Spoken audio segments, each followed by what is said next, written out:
सर्वधर्माणां जैनम जयतु शासनम।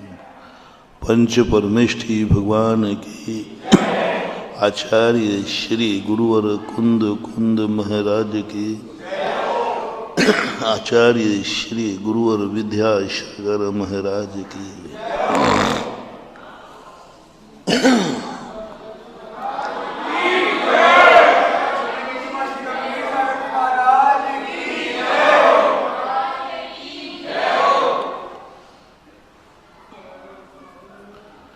सत वही होता है जो परिणमनशील होता है, और जो परिणमनशील होता है वह सत कभी होता नहीं, क्योंकि शाश्वत अविनाशी जो भी वस्तु होगी वह परिणमन करेगी। कोई पूछे ये सत है तो तुरंत देखना चाहिए कि इसमें परिणमन हो रहा है या नहीं। यदि परिणमन हो रहा है तो सत है। हमारे तत्वार सूत्र में कहा है उत्पाद व्यय ध्रुव युक्तम सत, जिसमें परिवर्तन हो वो सत है। लेकिन जो परिवर्तन है वह कभी सत नहीं हो सकता। समझना, सत वही है जिसमें परिवर्तन हो। रिपीट कर रहा हूं, सत वही है जिसमें, और परिवर्तन जो है वह कभी सत नहीं हो सकता। परिवर्तन सत नहीं होता, वो तो विनाशशील होता है। और जो सत होता है वही परिणमनशील होता है। यानी सत में से वह असत रूप निकलता है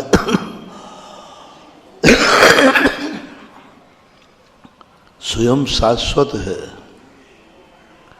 लेकिन उसका परिणमन विनाशशील है, क्षणिक है। यह जैन दर्शन की असाधारण खोज है। सारे दुनियाकारों का कहना है जब वस्तु सत है तो उसका परिणमन भी सत रूप है। जब वस्तु शाश्वत है तो परिणमन भी शाश्वत है। जब वस्तु अस्थिर रूप है तो उसका परिणमन भी अस्थिर रूप है। नहीं, मां सारे दुनिया के दर्शनों में जैन दर्शन की ये सबसे बड़ी खोज है कि उन्होंने सत में परिणमन देखा। जो शाश्वत वस्तु है उसमें से एक ऐसा परिणमन निकलता है जो विनाशशील है, जो मिटता है। उत्पन्न करने वाला नहीं मिटता, जिसको उत्पन्न किया जाता है वो मिटता है। और सारी सृष्टि का बस ये दो स्वरूप हमें समझना है। हम यहीं विभ्रम में पड़ जाते, जो मिट रहा है वो क्या बनेगा, और तुम्हें मालूम नहीं है जो बनता है वही मिटता है। शाश्वत वस्तु विनाशशील वस्तु को कैसे पैदा कर सकते हैं? तो मेरा प्रश्न है कि विनाशशील वस्तु, शाश्वत वस्तु किसी को उत्पन्न कैसे कर सकते हैं? जब विनाश नहीं कर सकती तो उत्पन्न भी नहीं कर सकती। उत्पन्न करना बता रहा है कि कभी ना कभी विनाश है, और ये सारी सृष्टि का परिवर्तन हमें आश्चर्यचकित डालता है। यहीं तो चूक जाते हैं लोग। कबीर जैसे इतने बड़े दार्शनिक सृष्टि की सत्ता को नहीं पहचान पाए। इतना बड़ा दार्शनिक भगवान को नहीं पहचान पाया। इतना बड़ा दार्शनिक यह निर्णय नहीं कर पाया कि मैं कल भी था और कल भी रहूंगा। इतना बड़ा दार्शनिक इस दुनिया को देख करके कहने लगा ये दुनिया तो विनाशशील है। यदि दुनिया विनाशशील है तो नियम से दुनिया शाश्वत है। आगरा के अंदर एक दिन हमने कहा था, कहीं यदि तुम्हें डाकू मिले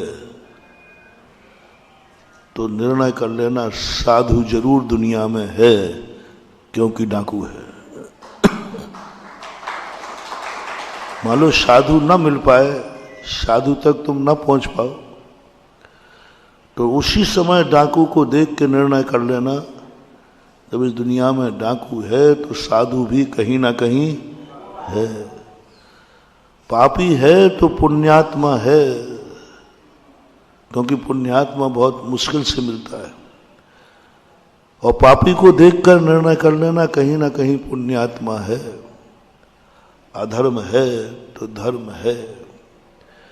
यदि तुम्हें कभी प्रतीति हो कि हिंसा है तो समझ लेना अहिंसा भी है।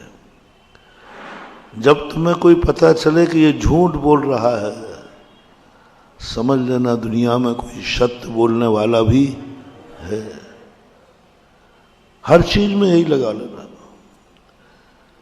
दुराचारी दुनिया में है तो नीम से समझ लेना सदाचारी भी दुनिया में है। कैसा विचित्र लक्षण बना रहा हूं, विचित्र लक्षण।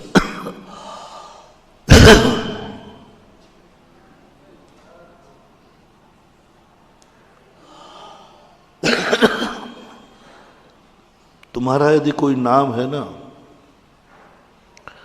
तो समझ लेना दुनिया में कोई तुम्हारे नाम के विपरीत भी कोई है। हिंदुस्तान है कि नहीं, तो इसका अर्थ है कि दुनिया में और भी स्थान है। यदि और नहीं होते तो नाम की जरूरत ही नहीं पड़ती है। सारी दुनिया में एक ही व्यक्ति, एक ही वस्तु होते तो नामकरण करने की क्या जरूरत थी। नाम किस लिए किए जाते हैं? जब अनेक लोग हों तो अब इसमें किसको पहचाने? तो अपन कहते हैं भाई इसको इस नाम से जाना। छोटा है इसका अर्थ कहीं ना कहीं बड़ा है। इसने कहा भाई मैं तो सबसे छोटा आदमी हूं। अरे क्या बोल रहे तुम, सबसे छोटा आदमी? इसका अर्थ संसार में सबसे बड़ा आदमी भी है, अन्यथा तुझे छोटा कैसे आया? मैं छोटा हूं, ये अनुभूति क्यों हुई तुम्हें कि मैं छोटा हूं?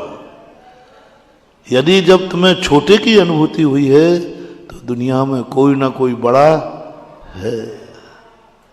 मुझे लग रहा है कि मैं अंधा हूं। कैसा अनुभव हो रहा? अंधेपन का। जरूर दुनिया में आंखों वाला है। अब अंधे ने कभी देखा नहीं है, उसकी आंखें नहीं खुली लेकिन वो दावा कर सकता है कि दुनिया में आंखों वाले भी है। बोले सूरदास जी आपको कैसे पता? आप तो जन्मांध हैं। बोले मुझे अंधेपन की अनुभूति हो रही है, इससे सिद्ध है कोई ना कोई आंखों वाला है। सारी दुनिया अंधी होती है। चींटी को कभी नहीं लगता कि मैं अंधी हूं। पेड़ों को कभी नहीं लगता कि मैं अंधा हूं, कभी नहीं लगता, क्योंकि सारे पेड़ अंधे होते हैं।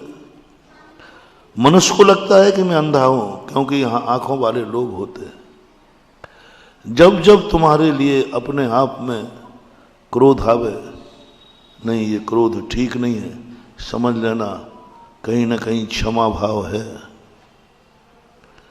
तुम लोग कहते हो कि मैं धर्म को कैसे समझूं महाराज, मुझे तो समझ में नहीं आता। धर्म की बातें समझ में नहीं आती, भगवान दिखता नहीं है।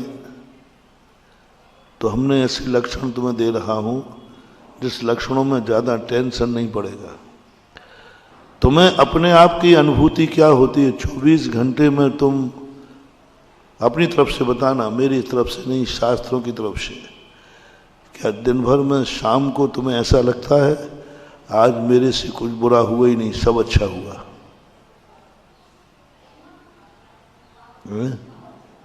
कहीं ना कहीं तो तुम्हें बुरा लगेगा।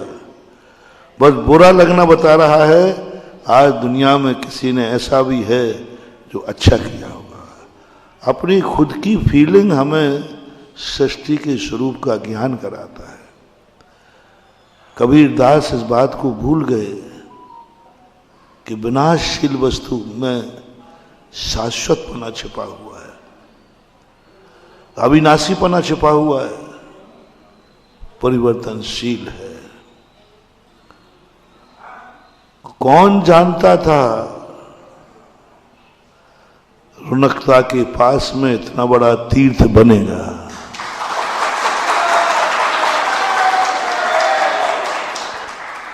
रुनकता वाले तो भागने की कोशिश कर रहे थे, वो तो इनके पास थोड़ा पैसा मैसा नहीं था, नहीं तो ये भी अभी कमला नगर में दिखाते। ये तो बेचारे धन के मारे पड़े हैं यहाँ।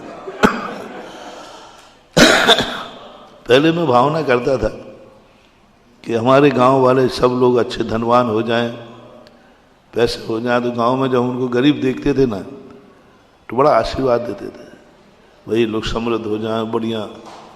लेकिन जैसे ही मैं दोबारा पहुंचा वहां तो बोले महाराज जी अब तो यहाँ कोई है ही नहीं। तो मैंने कहा भगवान क्या बात है? बोले तेरी बदौलत है। मैंने कहा भगवान मेरी क्या बदौलत है? बोले देख तूने सबको समृद्ध कर दिया, सब भाग गए। यहां तो वो इसलिए पड़े थे क्योंकि समृद्धि कम थी। रुनकता वाले बिल्कुल पक्का है, यहां रहने का सवाल ही नहीं उठता। थोड़ी सी इनके पास संपत्ति और बढ़ जाती तो इनका मकान आगरा में हो जाता। इसलिए हो जाता इस गांव में पड़े पड़े क्या करें, गांव है। अब हम अपने भक्तों से कभी भी कहने लगे हैं कि आपके जिन जिन के गांव में मकान है, भले तुम छोड़ दो, गांव बेचना नहीं है। हवेलियां की हवेली गांव में पड़ी हैं लोग, मैंने कहा बेचना मत, पीढ़ी दर पीढ़ी मत बेचना। सृष्टि परिवर्तनशील है, ना जाने इस गांव में कौन सी फैक्ट्री आ जाए और फिर से आबाद हो जाए, तुम्हारी हवेली पड़ी रहेंगे। कितने गांव हैं जो लोग छोड़ दिए थे और अब वहां हाईवे निकल गया, फैक्ट्री चली गई और कुछित का जाजत हमारे जैसा महाराज पहुंच गया तो शायद वो गांव तीर्थ बन जाए।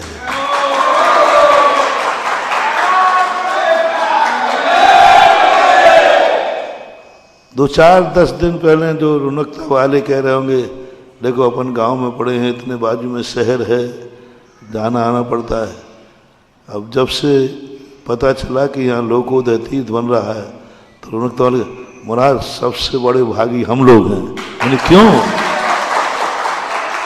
बोले आगरा वाले तो 20 किलोमीटर चलेंगे, हमें तो 7 किलोमीटर चलना ही हूं।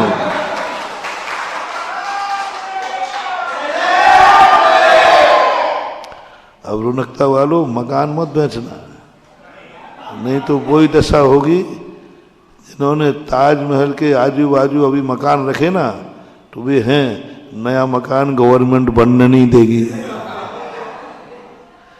ऐसे इसकी हालत होना है।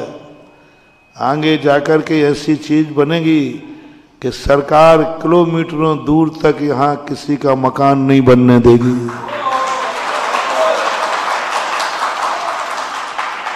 सरकार नहीं बनने देगी, पर्यावरण बन शुद्ध रखेगी।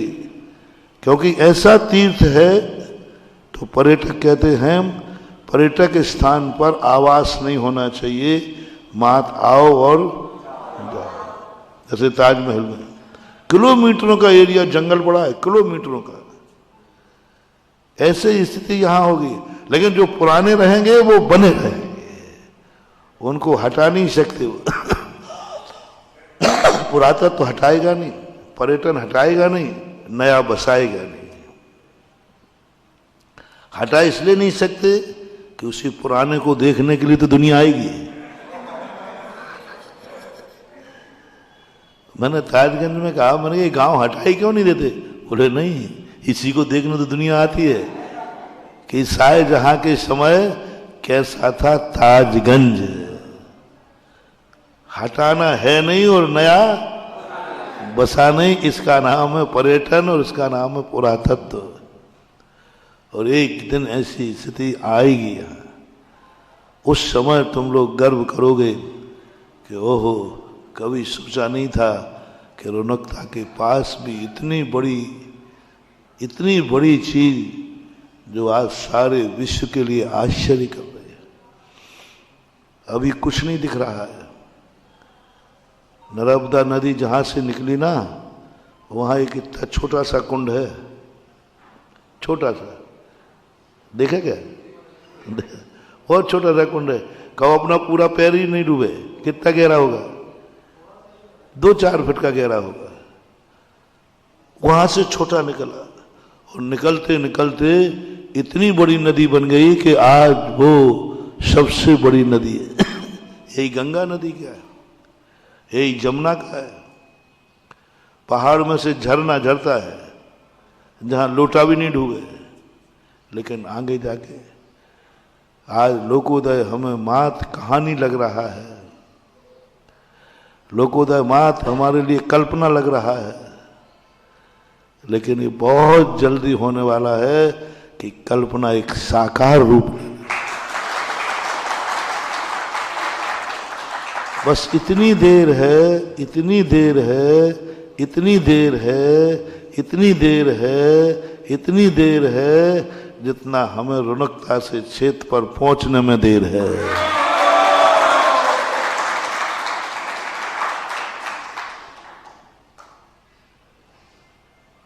और जैसे तुम लोग तीर्थ की वंदना करने के लिए आकुलित होते हैं, शिखर जी मधुबन में पहुंचती, पैरों में खुजली चलती, कब गौतम गणधर पहुंचू, कब पहुंचू, कब सुबह जल्दी, रात के सोते ही नहीं पट्टा, क्योंकि सो जाए तो लेट नींद खुलेगी।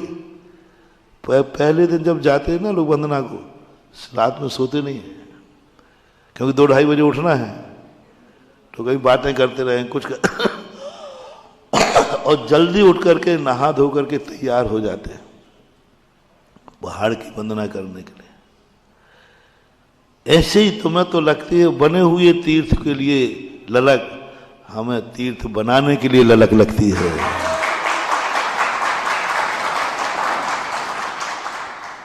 जब मैं यहाँ मुड़ रहा था रौनकता के लिए, तो मैंने घड़ी पूछ ली, मैंने कितने बजे?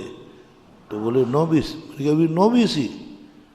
तो मन ने कहा बढ़ दे, आगे आगे क्षेत्र है।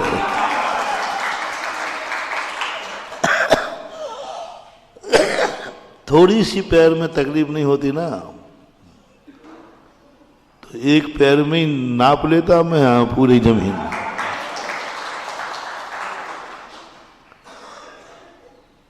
क्योंकि हमें दिख रहा है वो भविष्य, हमें दिख रहा है वो भविष्य की ऊंचाई, हमें दिख रहा है जैसे मूर्ति के पत्थर में दिखता है शिल्पी को कि ये मूर्ति है। इसलिए प्रकृति जब भी परिवर्तनशील हो, उस परिवर्तन को मान लेना कोई शाश्वत कोई है सृष्टि में, और उस शाश्वत पर जब अपनी दृष्टि टिक जाए, समझ लेना अब हमें कोई नहीं मिटा सकता। हम मरते हैं लेकिन हमारा आराध्य नहीं मरता। 2 में से एक को तो मरना है, या तो आराध्य मरेगा जो हमारा भगवान है, या भक्त मरेगा। बोलो। और अपन सब भक्त हैं, भगवान भगवान है। इन दोनों में के एक को प्रस्ताव पास करना है। यमराज कह रहा है 2 में से कोई एक जाएगा, तो किसका? अपन बोले आप लोग सब मिलके बता दो किसका प्रस्ताव रख दूं। और भक्त में ध्यान रखना, भक्त में तुम भी और हम भी हैं, और एक को मरना है। और भक्तों से, भगवान से पूछा, बोले नहीं नहीं हम भक्तों से पूछ लो उनकी क्या मर्जी है। तो अपन सबका प्रस्ताव क्या है? तो क्या अपन सब मरेंगे? बस यही तो समर्पण है, यही तो अंदर की आवाज है।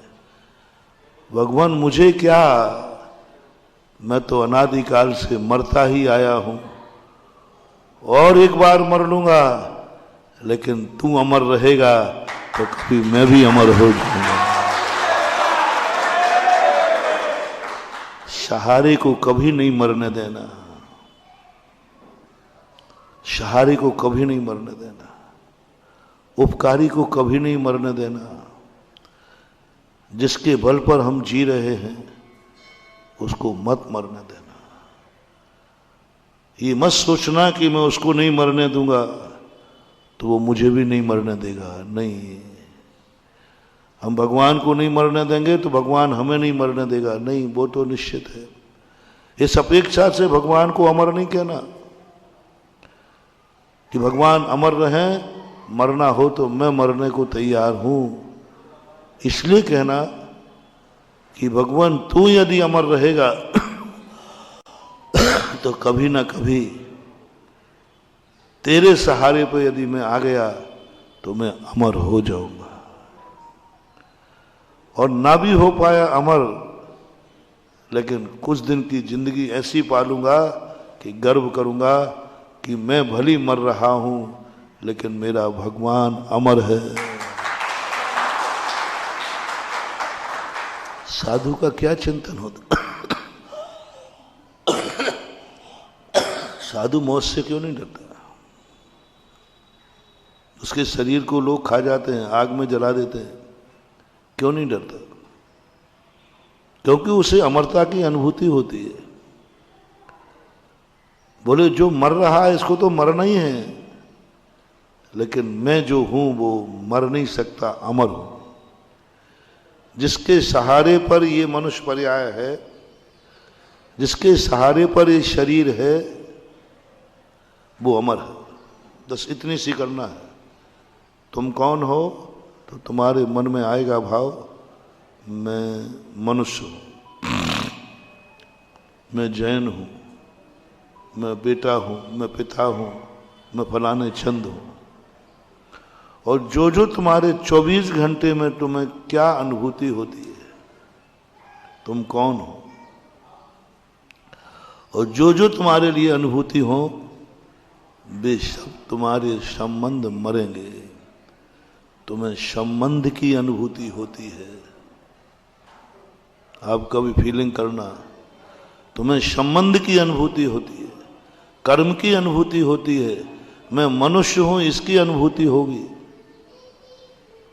और ये सब एक दिन मिट जाएंगे, खत्म हो जाएंगे।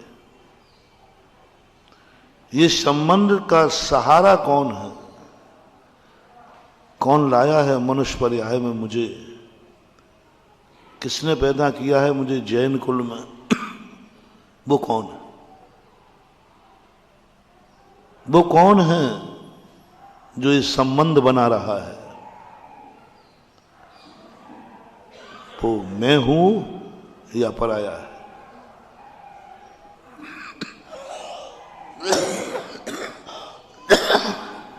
तुम्हें अनुभूति हुई मैं इस पिता का बेटा हूं। ये मैं कौन है? बेटा? बेटा तो नहीं है मैं। ये मैं कौन बोल रहा है? मैं हूं। बेटापन तो पिता के सापेक्ष होता है।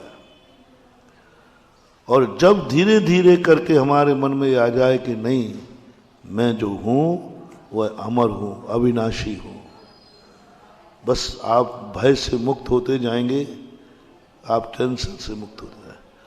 और यदि थोड़ा सा आगे बढ़ गए तुम, इतनी अनुभूति आ जाए मैं तो मरूंगा लेकिन मुझे गर्व है मेरा भगवान अमर है। एक को अमर करो, दुनिया में किसी को अमर करो, किसी के प्रति भावना भाव, बस ये नहीं मरना चाहिए। आप जाइए जिस दिन में तुम्हारे पास धन है और तुम हो, चोर कहता है एक जाएगा, या तो तुम जाओगे या धन जाएगा, किसे बचाना है? धन जाएगा या तुम जाओगे, किसे बचाना है? धन जाए? अरे बड़ी मुश्किल से तो कमाया था। बस जो तुम्हारे अंदर ये भाव आए, धन जाए तो जाए, मैं बच जाऊं, जाओ। तुमने उस समय इतना बड़े पुण्य का बंद कर लिया, अब आपका अकाल में मरण नहीं होगा, आपका एक्सीडेंट होगा, गाड़ी चूर चूर हो जाएगी, तुम सकुशल निकल आओगे, क्योंकि एक बार तुमने जिंदगी को इतना मूल्यवान समझ लिया कि सारी धन दौलत जायदाद चली जाए, भली मैं भिखारी बन के जी लूंगा, लेकिन मैं जिंदा रहना चाहता हूं। कुछ भी हो, जो भी है, बस मुझे जिंदा रहना है। इसके बदले देखो तो सही तुम्हारा बलिदान कितना होगा। बोले तैयार हो, सब कुछ ले जाओ, पर मैं नहीं मरना चाहता। उस समय ऐसा कर्मबंध होता है कि कोरोना चारू बाजू चारों तरफ घूमता रहेगा, तुम बच के निकल आओगे। क्यों? तुमने कभी बलिदान दिया था।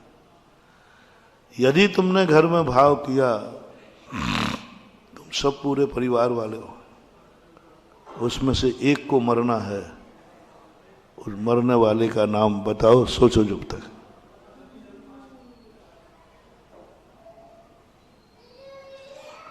एक 90 साल की दादी है, नाम मैं बता देता हूं, 60-55 साल का, 65 साल का पिता है, मम्मी भी इतनी मान लो, भाई 10-5 साल बड़ा है, और एक सबसे छोटा है, 6 महीने का पोता है। इतना बड़ा परिवार है, इसमें से एक को मरना है। युवराज ने कहा फैसला कर लो बैठ करके, तुम्हारी तरफ से क्या आवाज है?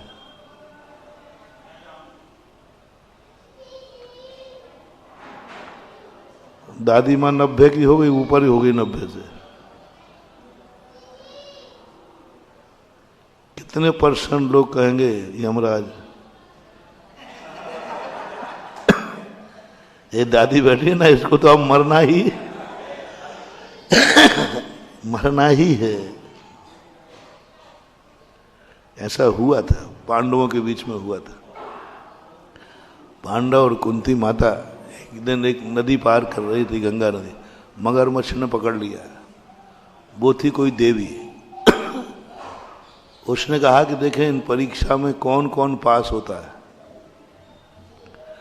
कौन सही किसके लिए जी रहा है, और कौन मरना चाहता है, देखें इसमें प्रेम क्या है।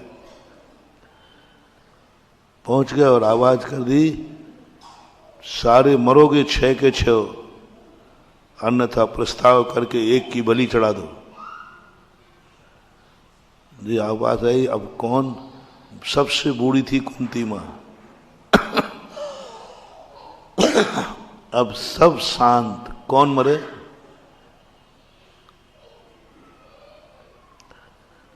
सभी के पांचों कुंती की तरफ देखने लगे। अच्छा अच्छा, समझ रहा हूं, आपका कहना यही है कि मां तू तो बूढ़ी हो ही रही है।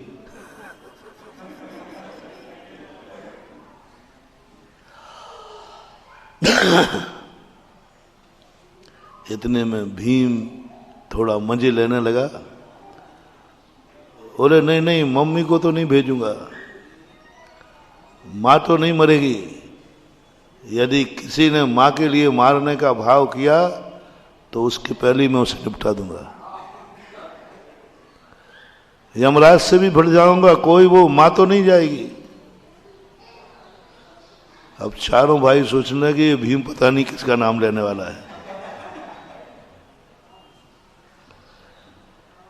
तीनों भाइयों ने, अर्जुन ने, नकुल, सहदेव ने धर्मराज की तरफ देखा तो धर्मराज समझ गए कि इनका इशारा, अब बड़ों से सीधा थोड़ी बोला जाता है। तो धर्मराज ने कहा हाँ समझ रहा हूं, समझदार मैं ही हूं। भीम कहता है खबरदार, यदि किसी ने मेरे बड़े भाई के ऊपर आंख उठाई तो मैं आंख निकाल लूंगा। बड़ा भाई नहीं जाएगा, वही तो मेरा स्तंभ है, वही तो मेरा आधार है। अब कोई भी यदि उनकी तरफ देखा तो ध्यान रखना मेरे से बुरा नहीं होगा। लोगों ने अर्जुन की तरफ देखा, नकुल और सहदेव ने, और अर्जुन बचा। तो अर्जुन ने कहा ठीक ठीक, आप लोगों का देखना बता रहा है, क्योंकि भीम और किसी को तो जाने नहीं देगा। भीम कहता है यदि अर्जुन के ऊपर मेरा छोटा भाई है, वही तो गांडीव धनुषधारी है, अर्जुन नहीं जाएगा। मेरे रहते हुए अर्जुन जाएगा। अब दो छोकरों की बात आई, नकुल और, कैसी बात कर रहे हैं, इन दोनों की मां नहीं है। क्योंकि दो बेटे सुभद्रा के थे और 3 बेटे कुंती के थे। पांडव की 2 शादियां हुई थी, एक से 3, एक से, और कुंती जो सुभद्रा थी वो मरण को प्राप्त हो गई थी।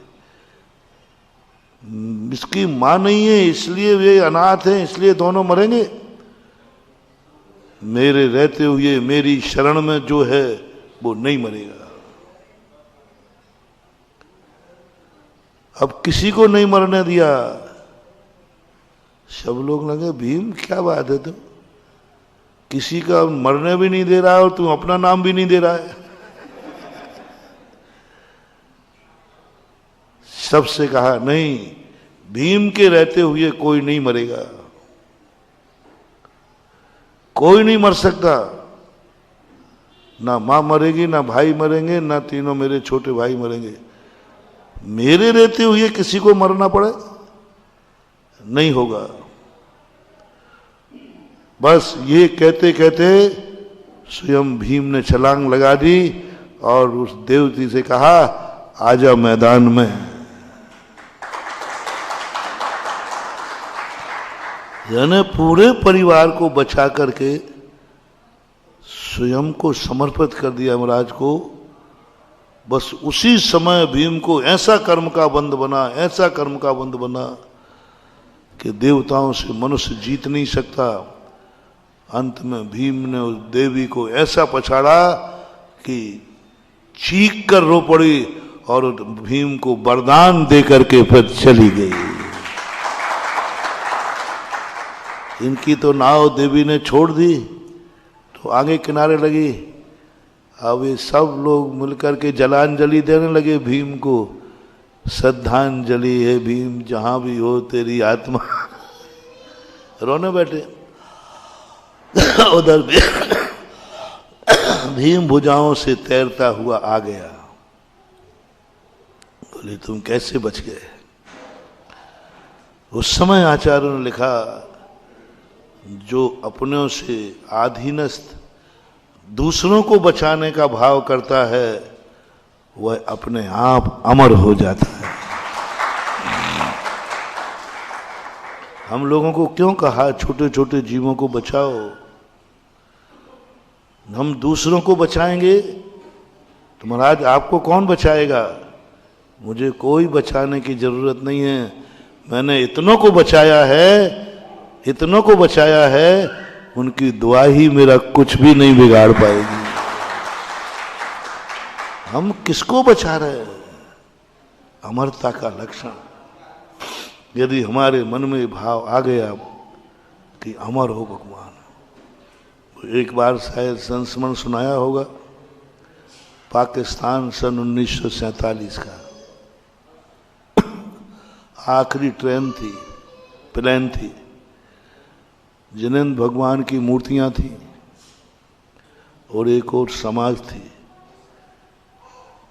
फाइल जो उड़ाने वाला पायलट कहता है 2 में से एक जा पाओगे। मूर्तियां वजनदार थी, या तो आप लोग जाओ या मूर्तियां जाएंगी, और जो यहां रुकेगा वह मरेगा। आखिरी फ्लाइट है, उसके बाद तो मार काट होना है,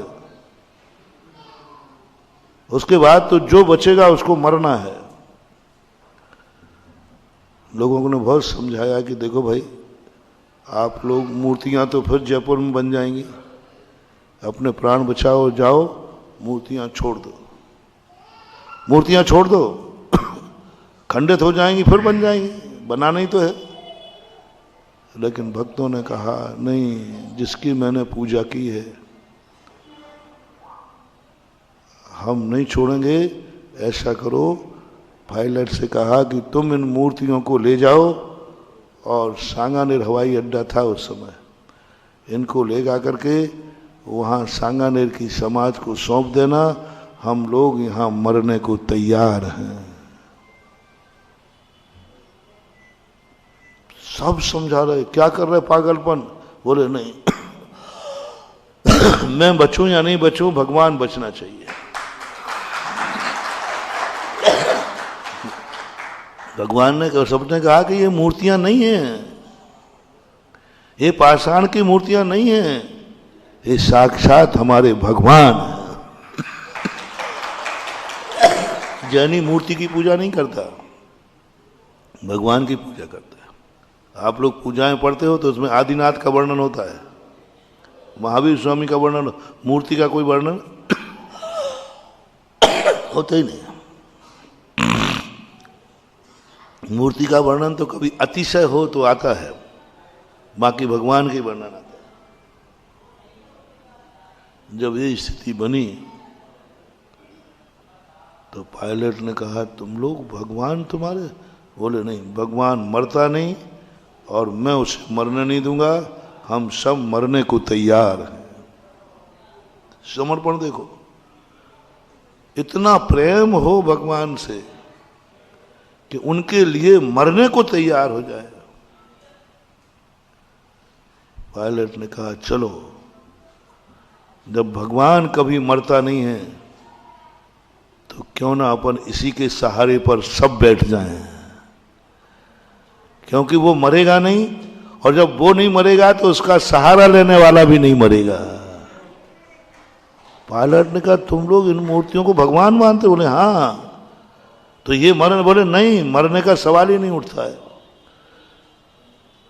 तो फिर इनकी छाया में बैठो, और पूरा ओवरलोड मूर्तियां डबल डबल तिबल लेके उड़ा, और साकुशल मूर्ति सहित प्लेन सांगानेर में उतर गया। आज भी वो मुल्ताई का मंदिर माना जाता है, मुल्ताई मंदिर माना, मुल्ताई है ना पाकिस्तान, वहां का मंदिर आज भी है। मैं उन मूर्तियों के दर्शन करने गया, आदर्श नगर में है। कहने का भाव ये है कि हम आराध्य जो हमारे होते हमारे अंदर अनुभूति होना चाहिए दुनिया में कौन अमर है, और कैसे जानूं कोई अमर है, क्योंकि मुझे मरने का भय सता रहा है। लक्षण क्या बताया? बिल्कुल उल्टा, क्योंकि अमर तो हमें कोई दिखता ही नहीं है। नहीं, मैं मरने का भय बता रहा है, कोई ना कोई दुनिया में अमर है। अब वो अमर कौन है, वो फैसला तुम्हें करना है। 90 साल की दादी या 6 महीने का पोता, और तुम्हारी जो उम्र हो सो तुम। अब इनमें अमर करना है, तुम्हें करना है। कौन है इसमें जो अमर तुम चाहते हो? ये नहीं मरना चाहिए। और दादी बीमार भी है, दादी बीमार भी है। और सीरियस करूं, वेंटिलेटर पे है, वेंटिलेटर पे है, वेंटिलेटर पे है। अब वेंटिलेटर पे है और डॉक्टर भी कह रहे कभी भी जा सकती है, लेकिन फैसला आपको करना है। घर में से एक व्यक्ति जाएगा, किसको भेजोगे? 90% है हमारा दादी जा ही रही है, नहीं, ज्ञानी कहेगा दादी नहीं जाएगी, दादी को मैं नहीं मरने दूंगा, उसको बचाने के एवज पे तुम्हें मरना पड़ेगा। लो, मैं मरने को तैयार हूं। तुम्हारी 25 साल की उम्र है, दादी की 90 साल की है, और डॉक्टर भी कह रहा है कि बचने वाली, उसके बाद प्रस्ताव रखो। दादी तो नहीं मरेगी, बदले में है तो दादी जिंदा रहेगी, मैं मरूंगा।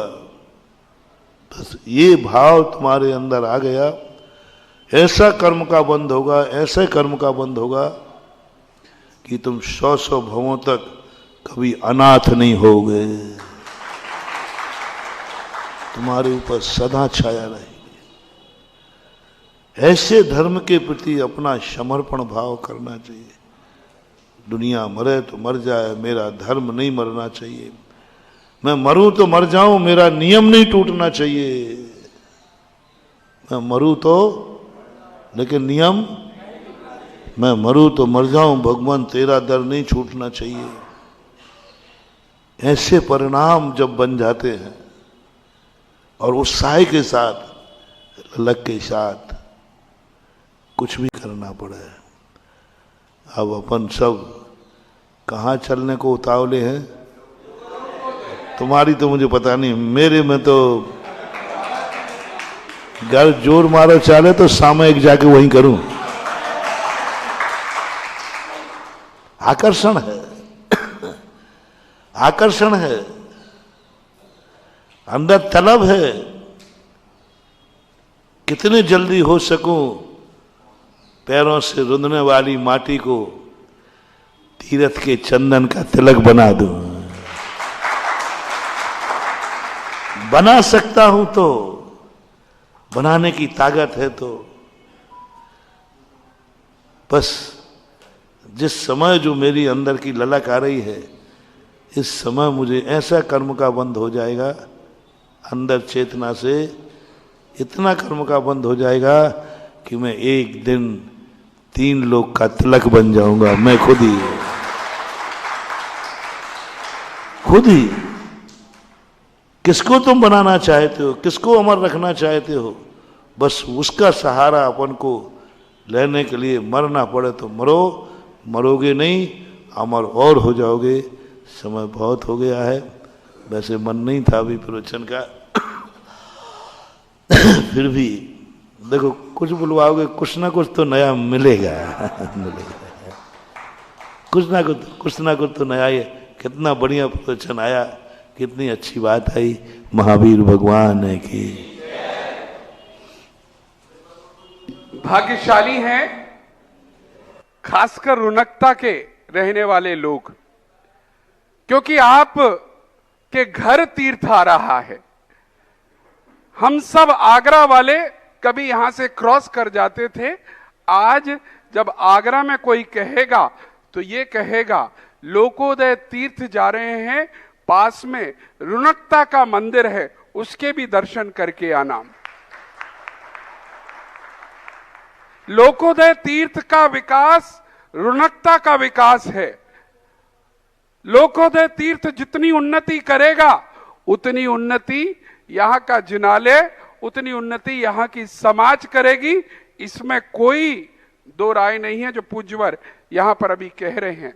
आप परम सौभाग्यशाली हैं कि आप सब उस भूमि के नजदीक रह रहे हैं, जो भूमि पावन तीर्थ, अद्भुत तीर्थ, भारत का श्रेष्ठतम तीर्थ और ऐसा तीर्थ जो ताज को टक्कर देने जा रहा है, उस तीर्थ के नजदीक रहते हैं। हमें बड़ी प्रसन्नता है। कल ही यहां आने से पहले ही सबसे पहला नाम यहां से दिया और कहा कि हम यहां जब विधान होगा तो रुनकता का परिवार समोसरण लेगा और पूजा करेगा। और वह परिवार है श्री गजेंद्र कुमार अंतेश जी जैन का परिवार। जरा जोरदार तालियों के साथ आए और पूज्य श्री के समक्ष श्रीफल अर्पण करेंगे। और एक और परिवार यहां पर आया है। जिससे पहले मैं आगे बढ़ूं, गजेंद्र जी और अंतेश जी, हाँ, आप जैसे युवाओं की हमें बहुत जरूरत रहेगी। अंतेश भैया, जरा हमारी रिक्वेस्ट भी सुन लो। मुझे आपकी एनर्जी देखकर लगता है आप जैसे युवाओं की जरूरत रहेगी।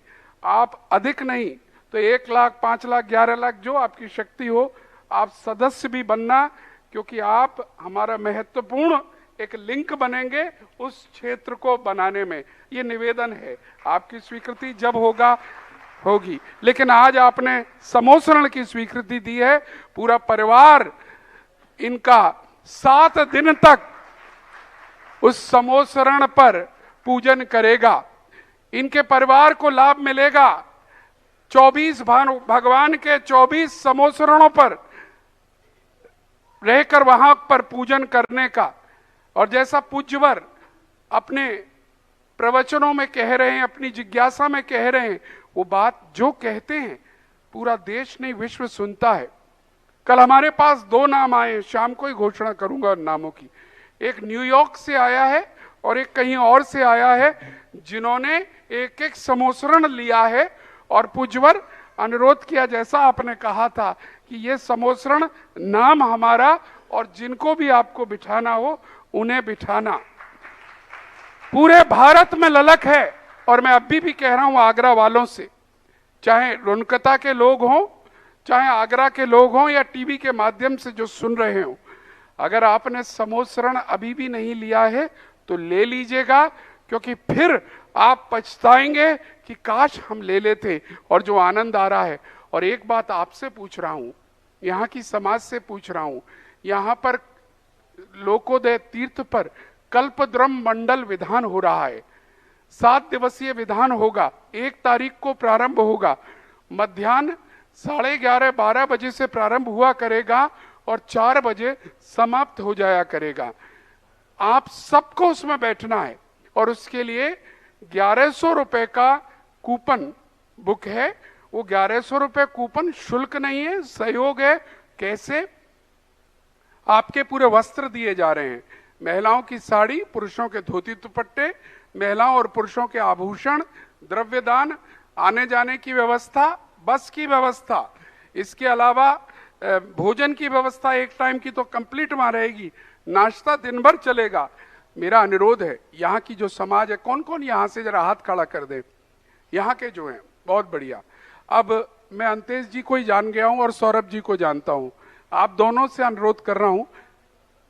अच्छा, हाँ ठीक है, जो भी हैं आप एक किताब आज ले लीजिएगा कूपन की।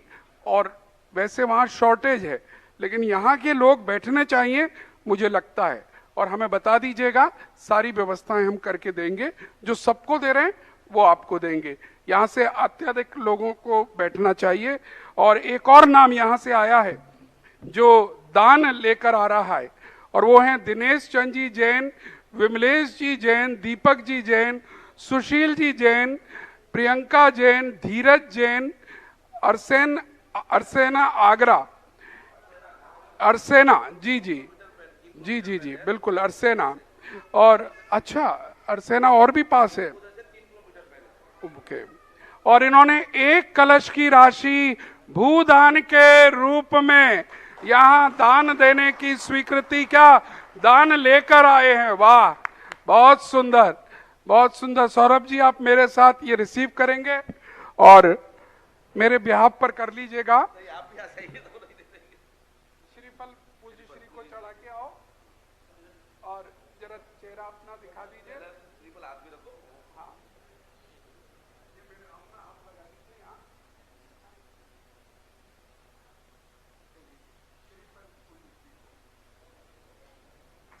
नाम की स्लिप, ठीक है।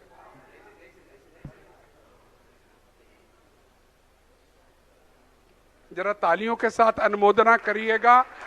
और हम भी चाहेंगे और लोग भी भूदान करें, सदस्य बने, समोसरण विधान में समोसरण लें। समोसरण 3,33,333 रुपए का है। 7 दिन तक पूरा परिवार बैठ सकेगा। 4 लोग समोसरण पर ऊपर रहा करेंगे और नित्य अलग अगर चाहें तो बदल बदल कर बैठ सकेंगे, बाकी लोग नीचे रहा करेंगे। ऐसा विधान हमारे उत्तर प्रदेश में तो हुआ नहीं है जिसमें इतने विशाल 24 समोसरण बन रहे हो। ये आप लोगों के लिए बहुत खुशखबरी है। अब हाँ बताइए क्या चीज? भूदान का मैं अभी बोला नहीं है, आपका नाम बता दीजिए मुझे जरा। एक है, हाँ देखिए राहुल जैन जी ने भी, कहां से हैं आप? हैं?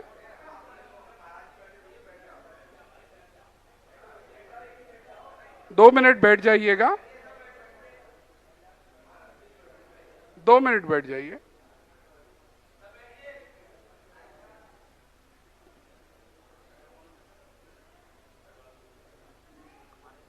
हाँ, ये वैसे मैं शाम को बोलने वाला था, आपने बोल दिया।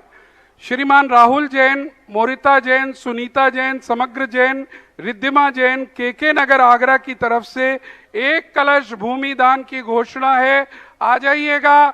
जी हाँ बिल्कुल, कल आइएगा। यह भी नगद राशि लेकर आए हैं। श्रीफल ले लें, पूज्यवर को श्रीफल।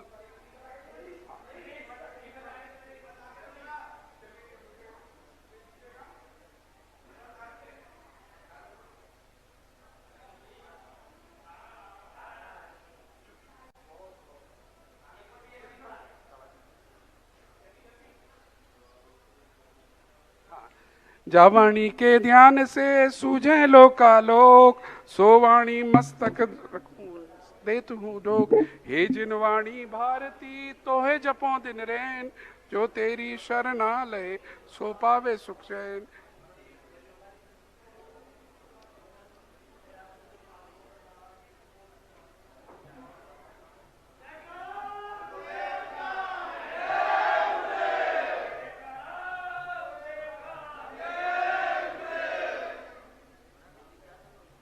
देखिए आज मध्याह्न ठीक 1 बजे लगभग पूज्य श्री यहां से मंगल विहार करेंगे और एक एक घर का सदस्य धूमधाम से लेकर चलेगा लोकोदय तीर्थ क्षेत्र की ओर।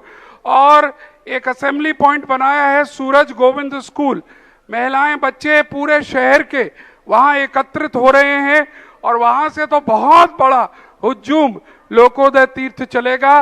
संध्या काल की सभा वहीं होगी, जिज्ञासा समाधान वहीं होगा और संध्या का भोजन सबका वहीं रहेगा। आप सबको चलना है, वहीं पहुंचना है। बहुत बहुत साधुवाद सुंदर व्यवस्थाओं के लिए। और आज जिन 2 लोगों ने दान दिया है और जो समोसरण वाला परिवार है, वो तीनों परिवार कृपया यहां पर आकर जिनवाणी चैनल पर अपना एक छोटा सा इंटरव्यू दे जाएं। वो सारे परिवार